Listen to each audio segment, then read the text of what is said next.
Hi, my name is Linda, and this video is on how to do a split, or how to prepare the body to be able to do a split.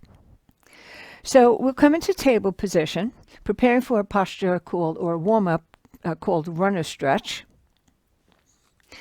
So bring 1 foot forward, start on any leg that you like. You'll find that one leg definitely is more flexible than the other. One will be easier to do a split.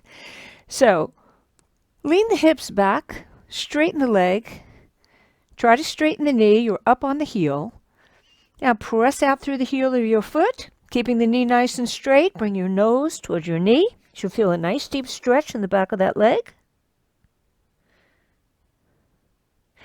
Release, walk your hands forward, and press into that thigh so you can get a nice deep stretch in the back of the thigh. You should feel it on the top of the other thigh and even on the top of the thigh that you're pressing against.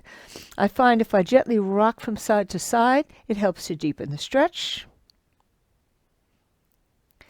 And then lean back again, walk your hands back, bring your hips back, straighten the knee, press out through the heel, nose towards knee. Try to get as deep a stretch as possible in the back of that leg. And then release. Once again, walk the hands forward, lean the torso into that thigh. Deepen the stretch as much as possible.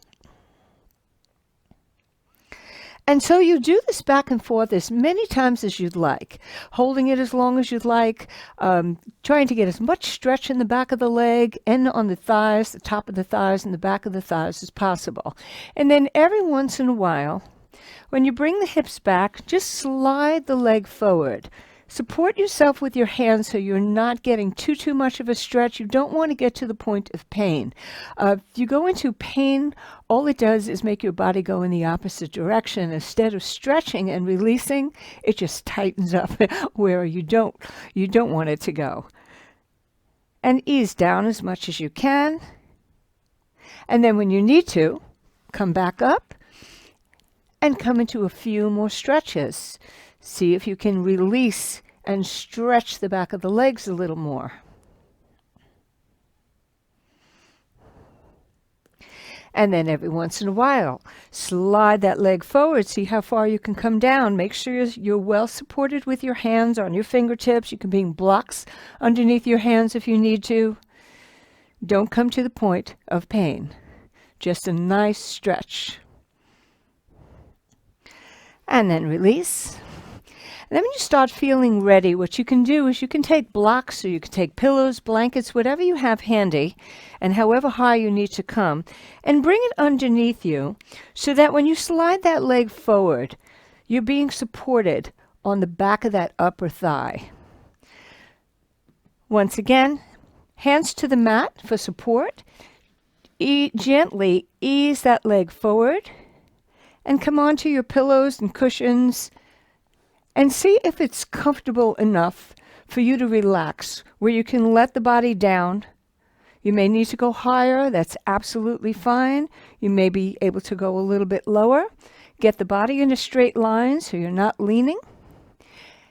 And see if it's comfortable enough so that you feel a stretch, but you can relax in this posture.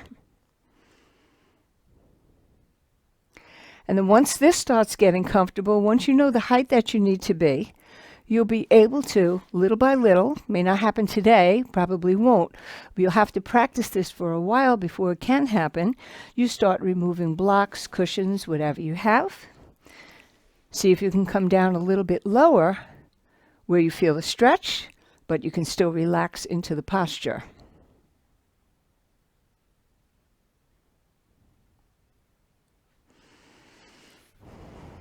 And again, every once in a while, if you need to, come up and just do a couple of runner stretches. Get the body a little bit more released and relaxed. Slide the leg forward, come down again. See how comfortable it feels.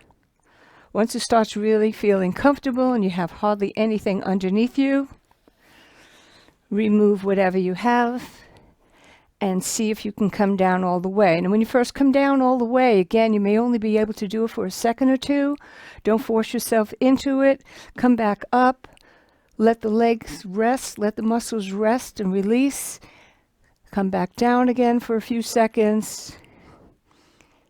And eventually you will get to the point where you actually will be comfortable in the posture. So once you're in the posture, make sure that you're in good form so that you can release your hands and you're balanced. You're not falling over. You can bring your hands onto your hips. You can bring them into prayer, or you can bring them overhead, palms together, arching your back slightly, gaze upward.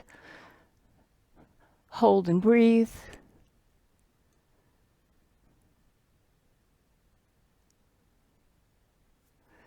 And then to release, press your hands down, bring the hips up, and slide that leg back. So it takes a while to get to be able to do the split. You need to consistently and frequently practice this runner stretch, easing yourself down, coming back up. Some days will be easier than others. This was not an easy posture for me. It's something that I was never able to do as a kid. I was just determined to do it when I was older. And this is what helped me be able to do that posture. I'm sure it will help you as well.